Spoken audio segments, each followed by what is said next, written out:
Media எஜுஹப். நெறிமுறை ஆத்திச்சூடி அறம் செய்ய விரும்பு ஆறுவது சினம் இயல்வது கரவேல்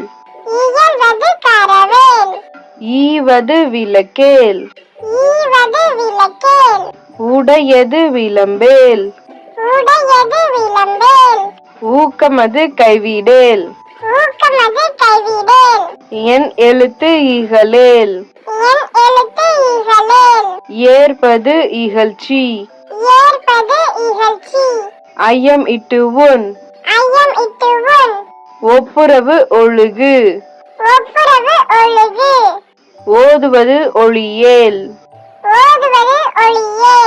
அவ்வியம் பேசேல் அக்கம் சுருக்கேல் ஔவையார். பாடல் நேரம் இனிதாக முடிந்தது. கற்றல் பயணம் தொடருது. கற்றலும் பாடலும் தொடரட்டும்.